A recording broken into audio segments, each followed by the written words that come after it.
Hello, I'm Angela Princewell. And I'm Shireen Abdi.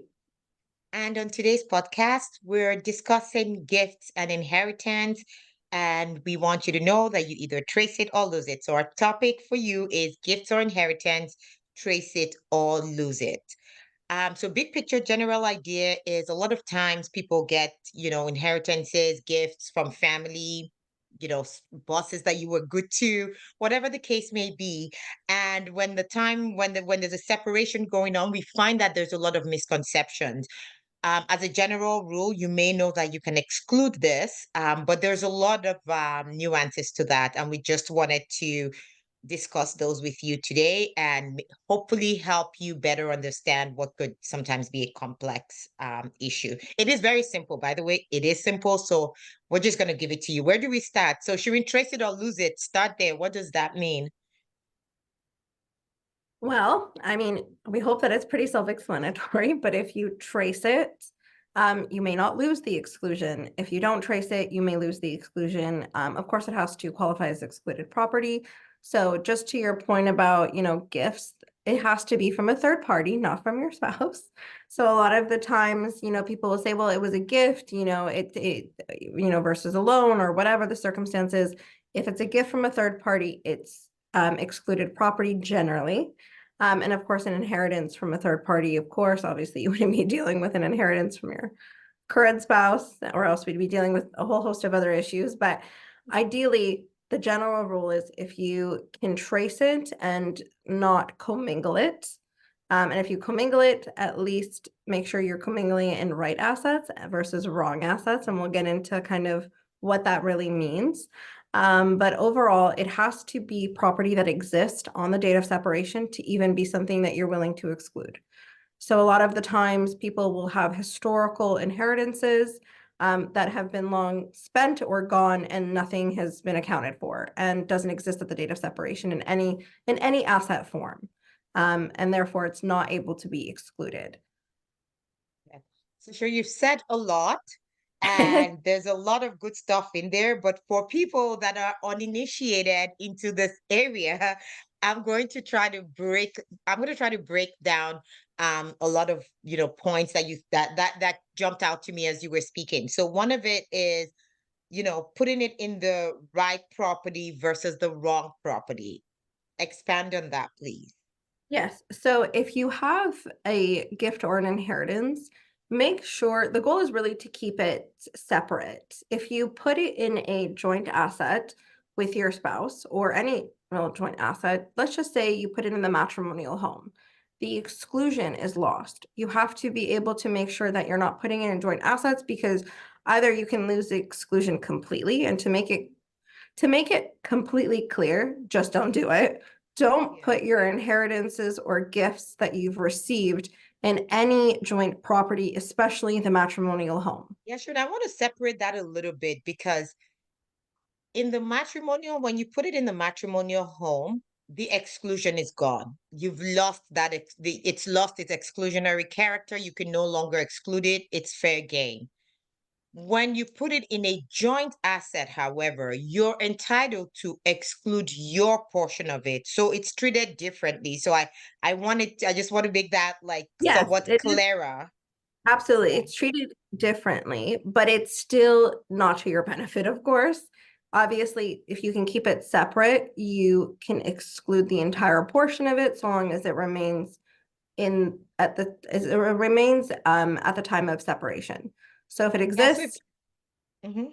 or go ahead. No, so I'm going to, that's something I'm going to come back to. I just wanted to kind of focus on the right asset versus the wrong asset. So, straight off the bat, the matrimonial home is the wrong asset because you lose it completely. So that's the main thing. Now, if you want to put it in an investment property, for example, so you get buy a secondary property and you want to put it in there, that's it's treated different. Now, for those that are wondering why that's happening, it's because the joint in a when you take ownership of a property with someone as jointly as joint tenants in the case of say a home or something, the effect of that is you're equal owners of that property. So if I take $100 and put it in a property that's jointly owned with Shireen, we will be considered owners of $50 each.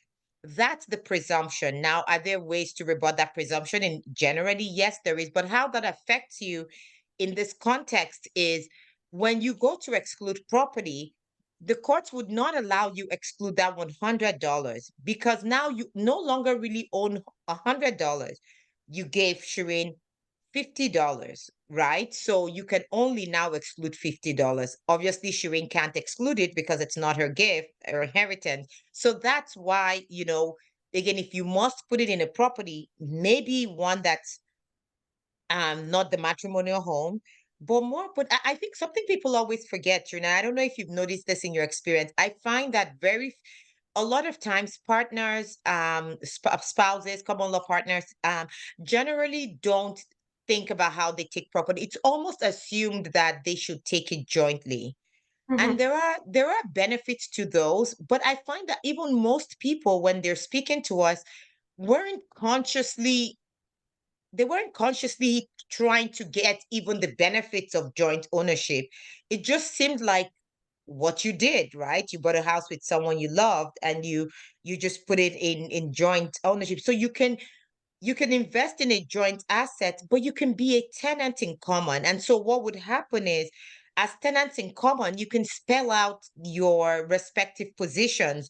And then that would be, as Shireen referred to earlier, that would probably be a better, you said good property, was it good property or bad property? I can't remember how you put it. Yeah, like good assets, bad So, assets. yeah. So then you can be finding you'd find yourself on the better side, right? So I mean, again, talk to your real estate lawyer or we could do a different podcast on joint tenancy versus tenancy in common. But the point is, don't just assume that because you're in a relationship with someone or your partners means you have to take ownership jointly. Yeah, and another factor to that too is that even if you, let's say you purchased, a property with your inheritance and then it became your matrimonial home. That's also Mhm. a concern. So there's a lot of mechanisms to which you can start to may not have the intention to, share or, not exclude your inheritance, but by default made a decision that made the case that way.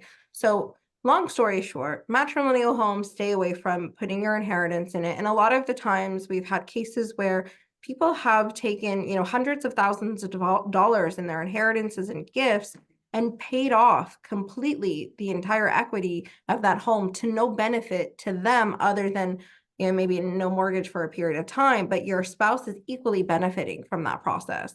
And then with a joint property, other than the matrimonial home, half of the exclusion is really lost. So long story long, if you just put property if your intention is to keep it separate and you would like to exclude it, obviously people don't plan for their marriages to fail, and for separation to be, on the prefaces of what they're trying to do. So a lot of the time it's not thought about. But if you're listening to this, or if you have a friend or someone tell them, hey, if you're getting an inheritance, keep it separate.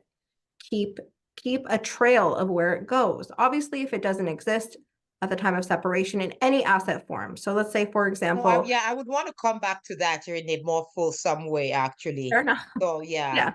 So if it doesn't exist, then it's not something you're able to really even exclude. But let's just say, the goal is keep it separate, keep it identifiable, and then trace it. So if funds go from asset one to asset two, which I know we're going to talk about more, you want to have a historical account of where these things go. You want to keep records. You want to, of course, not plan for things, but you also want to be prepared in the event that, you are going through a separation and there are assets that you would normally be able to exclude. You just want to make sure that you're following the right mechanisms to and characteristics to keep that property to continue to exclude it. Yeah, actually, there's some people that may not be going through a separation, but they know that, maybe there's a father that doesn't like, a husband and just chooses. So without thinking, they maybe, you can get in trying to help their daughter, they pay off that matrimonial home. And in their minds, they've already heard that people say, well, if it's an inheritance, is excluded. And so when they come to us, they're thinking it could still be excluded, right? Yeah, because the intention of the person who gave that gift at the time was, it was even clear, absent a separation, it was clear that the donor of the gift did not want the partner to share in it, whether because they didn't like them or just because they don't owe them, like for whatever exactly. reason, right? Exactly. And the donor in that specific incident might even have spelled it out in their will that it will not form part of XYZ. It will not, regardless of how that person intended that gift to be or inheritance to be treated, there's still the other component about the other person's intention. So you don't look at towards, okay, well, let's say if, you know, Angela's dad gifted her an inheritance, and they made it very clear in their will that it will not be shared with your husband, Bob. I'm just, yeah. Yep, And Bob, my husband. Okay. your husband, Bob. And, obviously Angela relied on that, thinking, okay, well, it's spelled out in the will, then it's, that's And all Bob I, is fine with it. Bob agreed to it at the time.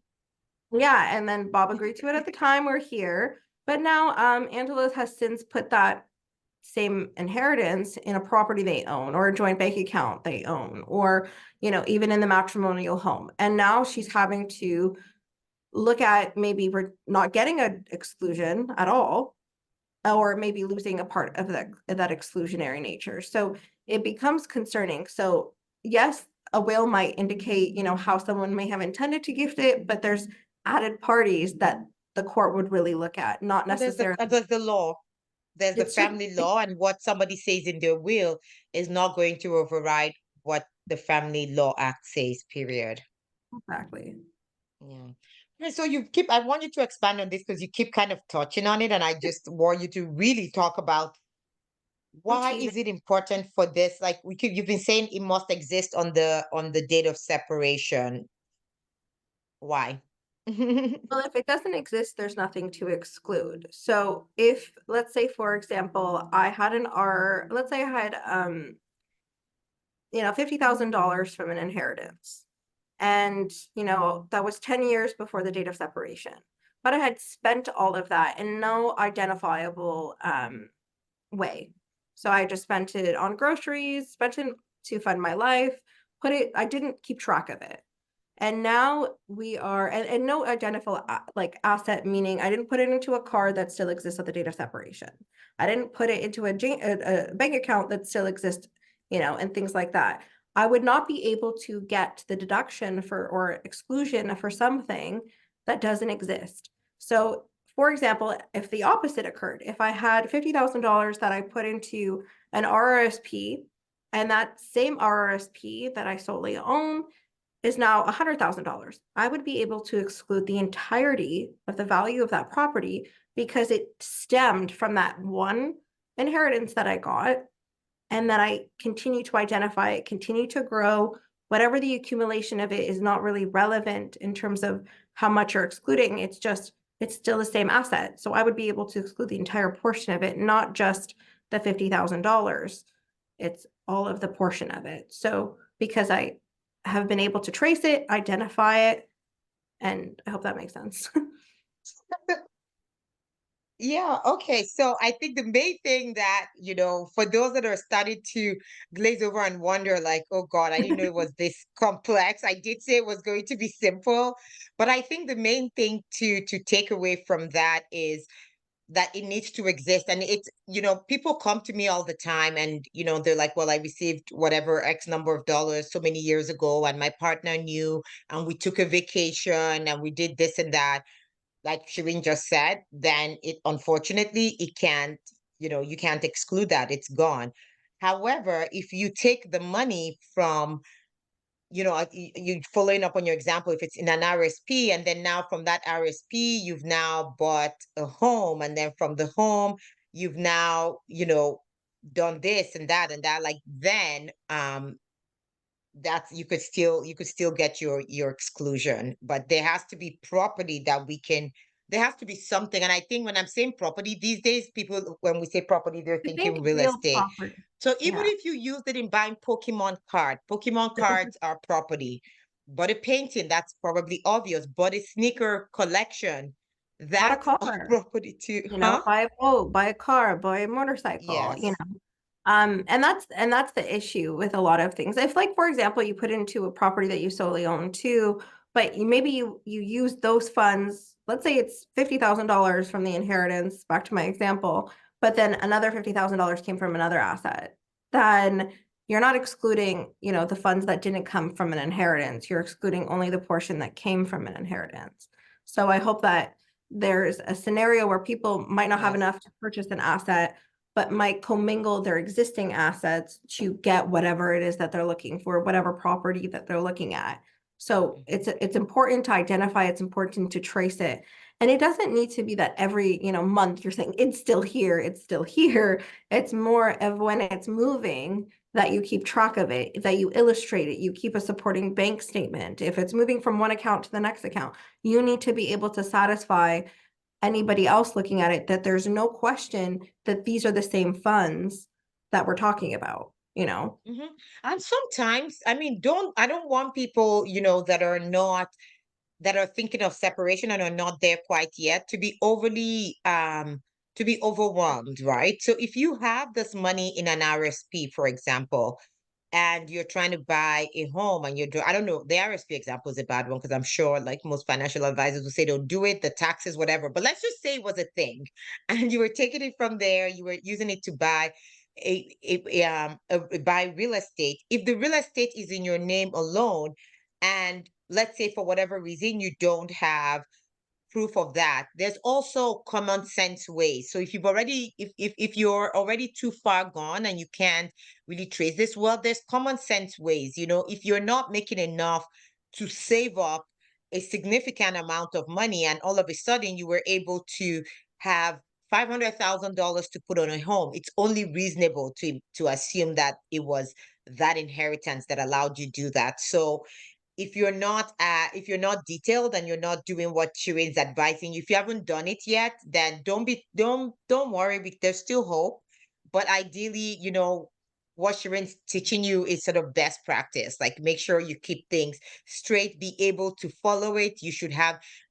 And you should have a copy of, if you put it in my example of putting it in a real estate investment, for example, have the letters, the closing package or whatever you receive from the real estate lawyer. And it for those that are detailed, it would seem like, yeah, of course, everybody has like their closing package, but for some people it's not. They have it in paper, it's somewhere buried under 30 years of junk in the basement or in the garage. Like it's not that easy for them to find that documentation, right? So I don't know if I really can't teach organization here. I'm going to just stick to the law. So Yeah, no, and it makes sense, right? Like, I mean, gifts and inheritances, and these are usually things that are received during the marriage, not before the date of marriage. And those are treated a little differently. So it's important to note that too. So gifts and Mhm. inheritances that are received during the marriage, this is what we're applying to. Yeah. Things that were received prior to the date of marriage, they don't qualify as excluded. They qualify as what's called a date of marriage deduction. So they're assets to you that you came into the marriage with. And again, if you don't want to lose your date of marriage deduction or get the full credit for your date of marriage deduction I mean, to be honest, let's just say it's not in a joint property because a lot of times that becomes a little complex. But let's just say, all of these acquired properties that would normally form part of excluded properties, like gifts and inheritances, were all received before you were married. Those would be considered date of marriage deductions, and you would be able to reduce the assets that you would share with the other spouse with those assets so long as you can prove them. And that's also the added concern for some people, is that as you're getting, maybe this is your second marriage, maybe you're just getting married, or maybe you're currently married. If you're thinking, oh, like light bulb, I had an asset that I got as a gift from, a third party, or I had an inheritance and it's in this account. You want to be able to kind of put an idea that you're going to need to satisfy that to be able to get the deduction for that. But it's not excluded. It is still shared in the sense that it is a deduction when you calculate what your net family property is. I'm not sure if Angela has a simpler way of explaining that, but it's important to know there's a difference between assets, gifts and inheritances received after date of marriage and before date of marriage. Yes. I mean, I don't think I could put it any simpler, to be honest. If you received it before you got married, it's treated as a date of marriage deduction. And the beauty of what I like about the date of marriage deduction is you don't have to trace it. So long as it's not in a matrimonial home, and that's something else people need to somehow, pick your battles. You could see someone fighting so hard. Like a lot of people, start out living together and then eventually get married. And we've had people come to us splitting hairs, insisting that, this is an inheritance, the other person knows it, why would they, but they can't trace it anymore. But this is the paper, I had it 5 years ago when we got married, I received it 8 years ago, they knew about it. And it's like, okay, we hear you, let's take the path of least resistance. If that's the case, then I'm not even going to bother looking at gift inheritance. First off, on the law, we would be wrong there. But most importantly, then I don't even have to trace it. The fact that I can just show that you had that asset, that it existed on the day you got married, that's it. So long as it doesn't go into the matrimonial home, if you, whatever you subsequently use the money for, then it makes it Doesn't easier matter. than the If it doesn't, inheritances that we must show existed on that day, right? exactly. And the nice part to that effect too is if obviously if it's received before marriage, you're gonna get a deduction if you can illustrate that you did in fact have it. But in terms of also, it doesn't need to exist beyond that date. It doesn't need to exist on the date of separation. You would still get a deduction. Let's say the gift and inheritance you bought, maybe it was a car that someone gifted to you before you were married. So the value of it was $10,000. But that car has been, long gone. And maybe you totaled whatever and it's gone. So there's nothing else in terms of an asset. It's just you're getting a date of marriage deduction, but there's no asset to that it's kind of piggybacked into, if that makes sense. So it's that we don't have to trace it either way, but it's also in a sense that there's nothing else in terms of equivalence, in terms of appreciation, or I mean, in that case, it would hopefully be a depreciation unless you're buying a vintage sports car in that scenario. But ultimately, I hope that didn't confuse anybody, but date of marriage is a little different than date of separation, inheritances and gifts. So if that is a confusing topic, we understand. All But you just definitely, need to know is the date no, of, if it's an inheritance, it needs to be an inheritance that you received on. If we're going to be excluding it, and everything we're talking about in this podcast relates to gifts and inheritances that you received after the date of marriage. That's yes. really, and that if it's before the date of marriage, there'll be a different treatment given to it. Exactly. And the takeaway is really that you want to be careful about tracing the assets, not putting the actual asset, gifts or inheritance in a property that is especially not the matrimonial home. And without obviously, if you understand the effect to you, by all means. But if Yes. your intention is to exclude it and to make sure that it's identifiably yours, or you want to get some credit to those funds, then you want to make sure you're not putting it into the matrimonial home and you're not also putting it into the jointly owned property in any sense, because half of the exclusion may also be lost in that scenario. So the best way to protect your gifts and inheritances received after the date of marriage is to keep them separate and to keep them identifiable and to trace them, or else you might lose the ability to exclude it as a whole. I need to add this because it might be obvious, but I think we need to state this. We've seen scenarios where people have put their inheritances into the other partner's sole account. Yes, actually, that's a So we're good one. talking about joint Happened accounts. So I recently. don't want anyone living here thinking, well, if I just put it in my partner's account, then it satisfies what Shireen's saying. And there's reasons why people do that, for tax efficiencies, for whatever reason, they put it in the other, for maybe creditor protection, whatever the case may be. There might be sound reasons for putting it in an account in your partner's sole name. If there's a separation, however, you need to understand that, again, it is that, then it's their asset. So now we're even going from a scenario where we're arguing whether you gifted them that property and it now goes on their side of the net family property statement too. So it could get complicated. So please don't misconstrue this as applying only to joint accounts. Just put it in accounts solely in your name. But what's the easiest way to even deal with all of this? It's just get a contract.